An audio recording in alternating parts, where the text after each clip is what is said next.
कैसी हैं doctor madam? एक जानी पहचानी आवाज सौम्या के कानों में गूंज उठी। वीर सिंह, सौम्या दहशतपूर्ण स्वर में बोली, तुम वीर सिंह हो? सही पहचाना, मैं वीर सिंह ही हूँ, लेकिन दिल्ली में लोग मुझे विराज सक्सेना के रूप में ज्यादा जानते हैं। ये तुम क्या कह रहे हो वीर सिंह? सौम्या आतंकित स्वर में बोली, तुम मुझे यहाँ क्यों लेकर आए हो? तुम ऐसा क्यों कर रहे हो? इसलिए माय डियर डॉक्टर मैडम। वो सौम्या को घसीटते हुए ही दीवार के पास पहुंचा, जहां उसने स्विच बोर्ड पर लगा बटन दबाया तो कमरा दूधिया रोशनी से चकाचौंध हो उठा।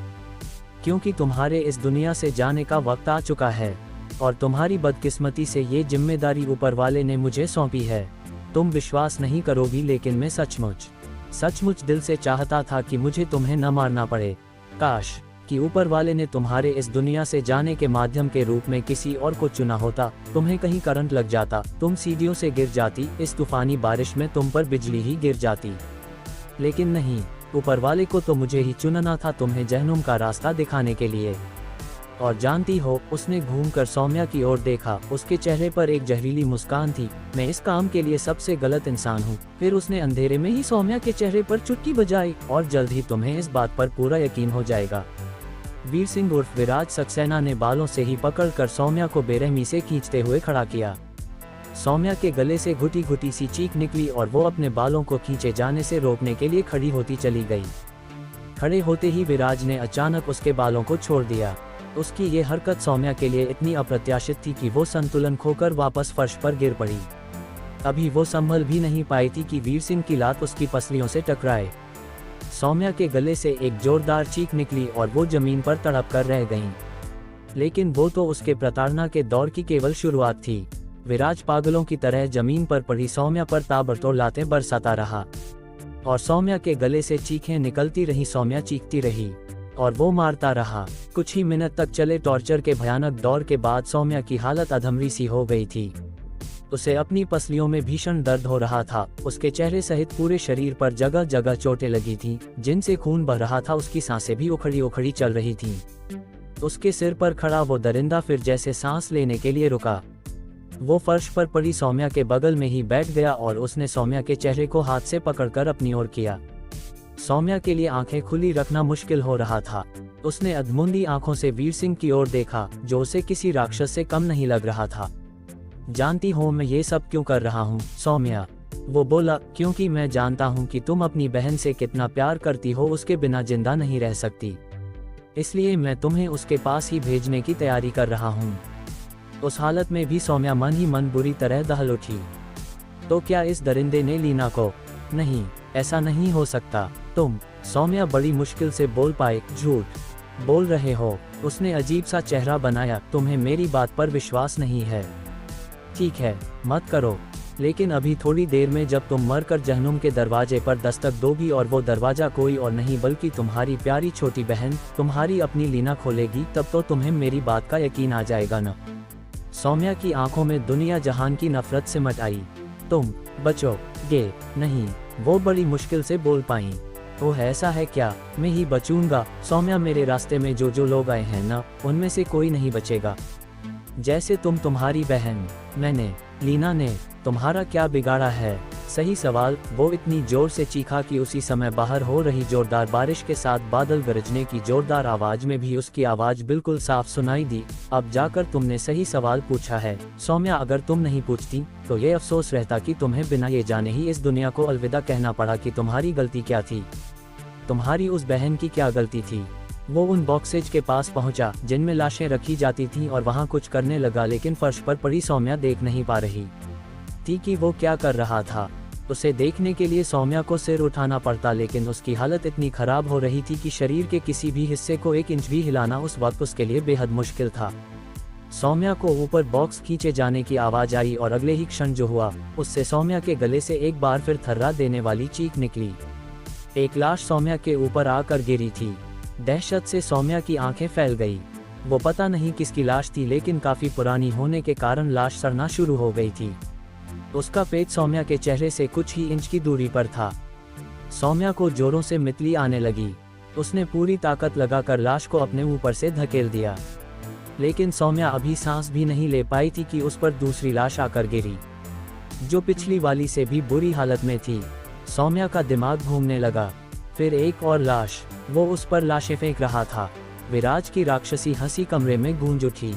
देखो सौम्या, देखो, बाहर बारिश हो रही है और यहाँ अंदर तुम पर लाशों की बारिश हो रही है। तुम्हारी गलती ये थी सौम्या, उस इंसान के रूप में हैवान जिसे आज तक सौम्या वीर सिंह के नाम से जानती थी, कि आवाज कमरे में गूंज रही थी कि तुम मेरी बहन को डेट कर रही थी। उस हरामजादी को जिसने मेरी पूरी जिंदगी बर्बाद कर दी। सौम्या सन्नाटे में आ गई। बहन को डेट कर रही थी? वो पागल क्या बकवास कर रहा था। हाँ सौम्या, वो फिर सौम्या के बगल में आ बैठा। वो शख्स जिसे तुम डेट कर रही थी, वो किसी समय मेरी बहन हुआ करती थी। शीना मेरी बहन थी सौम्या। वो ऐसे बोल रहा था जैसे अपने किसी यार दोस्त से सामान्य बातचीत कर रहा हो, लेकिन वो किसी मुसीबत से कम नहीं थी। बहुत बड़ी मुसीबत थी वो, तुम्हें क्या पता वो कैसी मुसीबत थी। तुम्हारी बहन लीना तो बहुत अच्छी है, लेकिन शीना वो पूरी पागल थी, पूरी तरह पागल। पहले उसे फैशन का शौक था और हमारे मम्मी पापा उसका हर शौक पूरा भी करते थे। उस पर पूरा प्यार लुटाते थे, उसे खूब पैसे देते थे, लेकिन मैं उनकी नज़र में केवल पैसे कमाने की मशीन था, जो मैं बन नहीं सका। तो जानती हो उन्होंने क्या किया? उन्होंने मुझे नाकारा कहना शुरू कर दिया। मैं नालायक हो गया उनके लिए, तुम जानती हो सौम्या। उसने सौम्या के चेहरे को पकड़कर हिलाया। शीना हीरोइन बनना चाहती थी तो मम्मी पापा ने पहली बार उसे पैसे देने से मना किया। वो नहीं चाहते थे कि वो फिल्मी दुनिया में जाए, लेकिन वो नहीं मानी। वो घर की सारी जमा पूंजी लेकर भाग गई। हम लोगों को कंगाल करके अपने सपने पूरे करने चली गई वो, लेकिन हीरोइन वो फिर भी नहीं बन पाई। हमें पूरी तरह बर्बाद करने के बाद भी एक दिन वो उसी तरह हंसती खेलती हुई मुंबई से लौट आई। बोलते बोलते वो एक क्षण के लिए रुका, फिर उसने बोलना जारी रखा, लेकिन इस बार उसके दिमाग पर एक नया भूत चढ़ गया था। मर्द बनने का वो मर्द बनना चाहती थी सौम्या। भगवान ने उसे जो बनाया था उससे वो संतुष्ट नहीं थी। अचानक वो मर्द बनने के लिए तड़पने लगी। तब मम्मी पापा को होश आया। तब उन्हें लगा कि अपनी लाडली बेटी को ज़्यादा ही लाड प्यार करके उन्होंने उसे थोड़ा बिगाड़ दिया है। उन्होंने शीना को मना किया, लेकिन वो कहाँ मानने वाली थी। वो मानती भी कैसे सौम्या? बचपन से जो भी चाहती थी वो उसे मिलता आया था।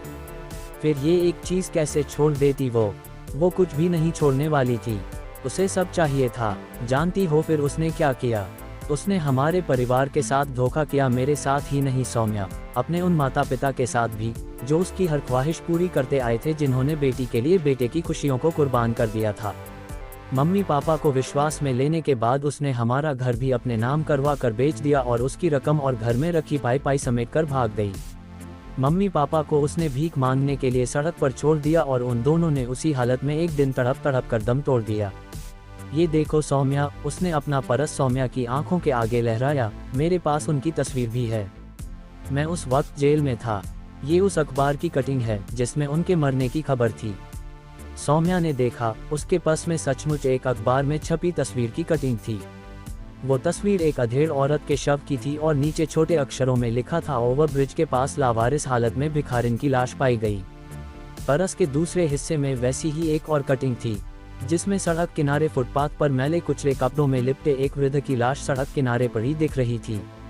मैं जेल से बाहर आया। वीर सिंह ने एक गहरी सांस ली। तो मेरे माँ बाप की यही यादगार मेरे पास बाकी बची थी सौम्या। अखबार में छपी ये तस्वीरें तो मैंने इन्हें ही संभाल कर रख लिया। कुछ क्षण वहाँ खामोशी छाई रही। बाहर जोरदार बारिश और तेज हवाओं की आवाज़ कमरे में सुनाई दे रही थी। मेरी बहन की वजह से मेरा परिवार सड़क पर आ गया, वो फिर बोला। जो लोग कभी शान से बंगले में रहते थे, इम्पोर्टेड कपड़े पहनते थे, शहर के सबसे शानदार होटल में खाना खाने जाते थे, उन्होंने अपने आखिरी दिन फटे चिथड़ों में सड़क के किनारे भीख मांगते हुए गुजारे। और उसी हालत में तड़प तड़प कर दम तोड़ दिया। और ये सब हुआ मेरी बहन के कारण। अपनी खुशी के लिए वो हमारे परिवार को बर्बाद करके परिवार का सारा पैसा लेकर भाग गई। और जानती हो उस पैसे का उस हरामजादी ने क्या किया? उस पैसे से वो हरामजादी से हरामजादा बन गई। उसने सेक्स चेंज ऑपरेशन करवा लिया सौम्या। इस कहानी के अगले भाग को देखने के लिए चैनल को सब्सक्राइब करें और बेल आइकन दबा लें, जिससे हमारी नोटिफिकेशन आपको मिलती रहेगी।